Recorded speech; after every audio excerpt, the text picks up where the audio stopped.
next poet, another fantastic poet, Madeline Artenberg, who has had reads all over the city. I've seen her in many places. Her last reading at Revival Bar was absolutely sensational. She had a play, a two-act play, The Old In and Out, that ran for a week here in New York City. It was sold out. I was lucky enough to get into it. It was fantastic. I highly recommend it. It was worked on by Karen Hildebrandt, and Madeline, and Kat George directed it. And hopefully there'll be a sequel, or she'll be able to do it somewhere else. Anyway, I'm very honored that Madeline is joining us now, and I would like to welcome her to the stage. And let's hear a warm welcome from Madeline Artenberg.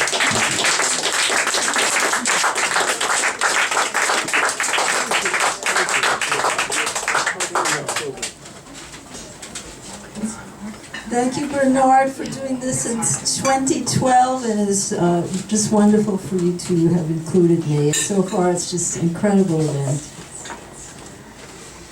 The first piece has a dropped title. Feels quite natural these days to walk, immobile fingers eagled, clutching our mobile devices, thick thumbs pressed on the artery of send-receive. We forget the grace of arms gliding through air, forget the trusting animal trying to lick our palms. Heads down, we text and search, can tell you how many Samaritans are left. We can train our pets to beg, cannot manufacture hope in their eyes.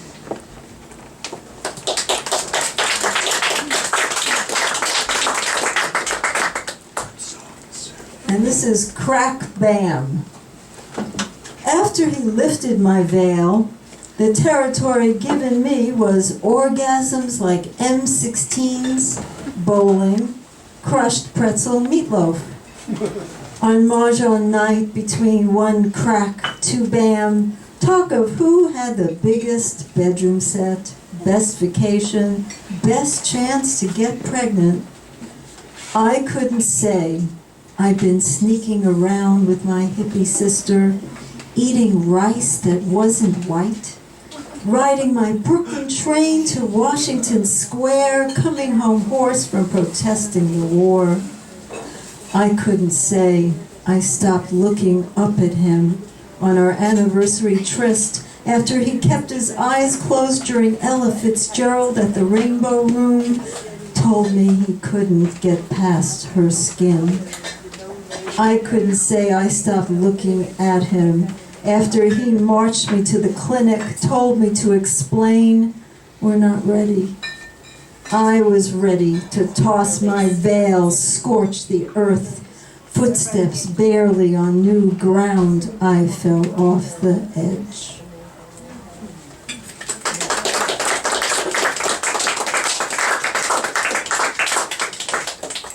Pitching to an interview in Dallas. The female half of a bouffant and crew-cut country club couple rolls down the flag decal passenger window. 5 minutes past her get in. She moves to the driver's seat. He hops in the back next to me, covers my mouth, thumbs a ride up my mini skirt. He does not hear me say, I'm your roadside Jew girl fresh from Coney Island's funhouse. Marvel at my horns if you dare. But when you come up behind me, watch out. I'll swat your beastly face with my tail.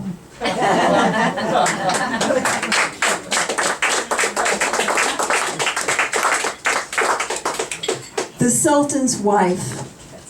Epigraph. The Alhambra was built in Granada, Spain in the 13th century by the Nasrid dynasty.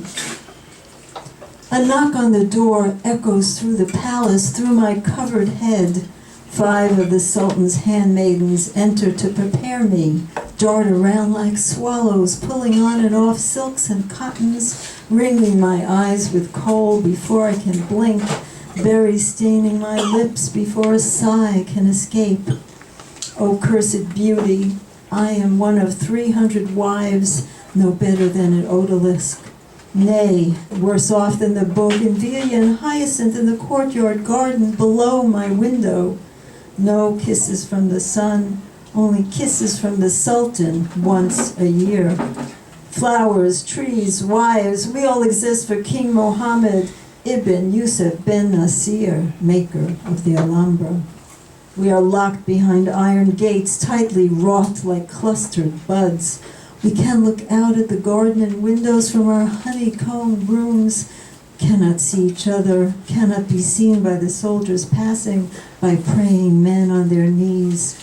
I sit for hours, for days at my window, no longer know where the lace on my headdress begins, where the lacy curl of iron ends. I know only the words in the poems of Ibn al-Yayyab. I allow them to enter, learn to recite them for the Sultan's pleasure. When I read, I hear no wings flutter, no bells chime, no men drone, no women weep. I long to tear off silk, smear charcoal, eyes fall to my knees, dig between the perfect plants, befriend the hungry bugs and worms. The handmaidens have finished, lead me out. I will not cry when the Sultan's rolling flesh bangs against me. He will see my dark eyes above the veil, but cannot look behind them. Deep inside, I will jump like a cat from verse to verse, recline amongst joyous images, floating like clouds above the sun.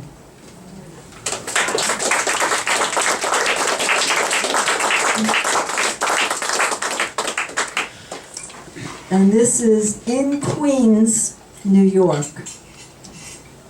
Does the husband choose the daily burqa? After she dons it, does he measure the slit in case her eyes have shrunk into skull? Will he check for unauthorized vents in the dune-like fabric? For hidden vibrators, Benoit balls for goats, chicken, silverware she could use for barter? Does the wife tell herself, this way he is pleased, Allah is appeased, eyes do not defile me, I am happy and in peace, this way, this way, this way.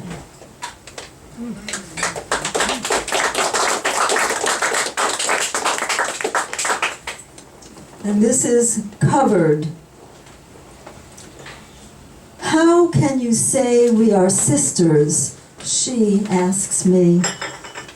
Sister, we are both covered toe to head, eyes exposed to see what is done to us, to our world. I in my dusk mask and hood by the World Trade Center, you in your burqa. Are we not both covered because of the eagles who have flown off with our wings, who patrol our sex? The burqa was my birth cow, she tells me.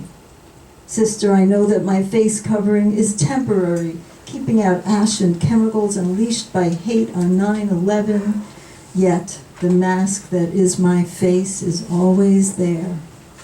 Long ago, I came out of the dark, threw off my long navy pleated skirt, white blouse with Peter Pan collar, bared my legs and thighs. Chaos. Cars careened, bicyclists bumped into buses, strolling men turned, followed me, stored my image to play over and over. What is imagined under your shroud has tied a country in knots, so inflamed their men that only cloth engulfing you could put out their burning. I too know the power of flesh, have uncovered it to gain favor. I've played the pawn, twisted my feet onto spikes, flaunting my calves and buttocks, until I learned that gifts received for the external invade your soul, extract payment. I am not a naked devil. You are not a covered devil. We have both dreamt of coming back as men. We have both sworn, if I were a man, I've been learning to break down the door between men and women, woman and woman, replace these dreams with ones of being more of a woman, the skin over my heart and mind becoming transparent, the better to see you, my sister.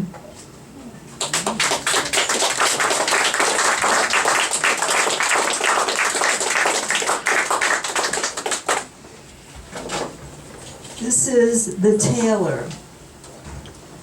When Grandpa opened the small wooden drawers under the singer, buttons, thread, tumbled like starving refugees out of hay wagons after the all clear.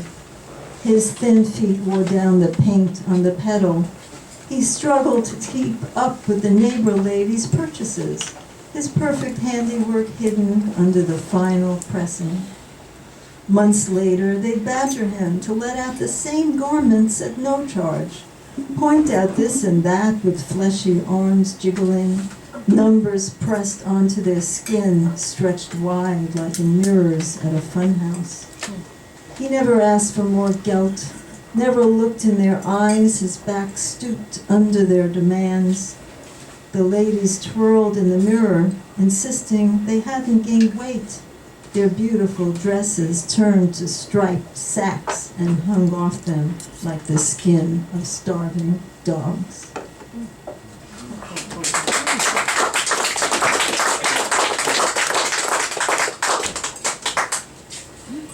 3 more. And this is Blood Dance. At Ellis Island, they throw away father's last name. He covers his Sephardic roots, blends in with those Ashkenazi. He settles family in a Brooklyn project when Syrian or Turkish Jews air strange cooking odors and stranger words. He locks his windows. When his daughter asks where he was born, he points his arm far across the ocean. She searches books, countries, collects photos of faces like her father's. In school, she slips easily into Me Llamo.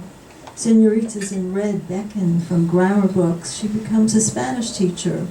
He disapproves. Now, father has lost the way to temple. Can't find the next sitter page. Continues to pray, swaying by the Bensonhurst window. She reads to him from stories that line her pockets. One Jew left in Kabul will not budge. The synagogue's only member and rabbi. Every day he claps hands, stamps his old feet in celebration.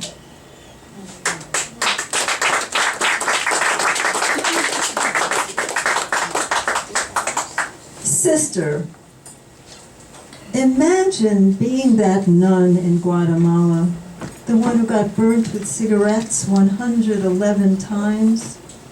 Can your eyes trace the path of a cigarette, spelling in blisters on your skin the word puta? Do you hold your breath or gasp it into the pain? Your torturers turn minutes of foreplay into days, thrusting church candles into you. Puta and una capucha, whore in a habit they spit, batter you with their flesh. You feel as if their organs grow to the size of the wooden cross on which they nailed Jesus. Is he testing you as you testify to your love of him? Imagine they now hang you above, a local woman friend who's been bound, the one who helped you in church reading class. They force into your fists a machete, press their hand down on yours to slice the weapon across the woman's chest. You've cut off her breasts and you are shaking. The cut is ragged. Or would you rather imagine being one of the rapists, or their director, or the other woman, or Jesus, or his father? Choose.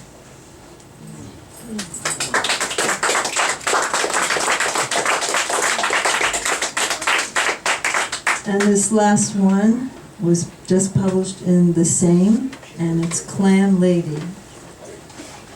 For 2 years, I passed you on 6th and 45th, dumping water over your yellow-nailed feet, chasing down clams with Nathan's dogs, always in the same flowered shift, the wind lifted above your gray knees. Then, last month I saw you in the Duane Reade, sporting mink and a French twist. What got you up off the corner?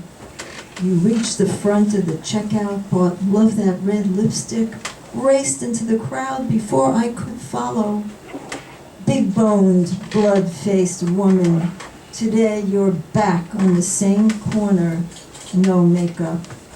Clam lady, please speak.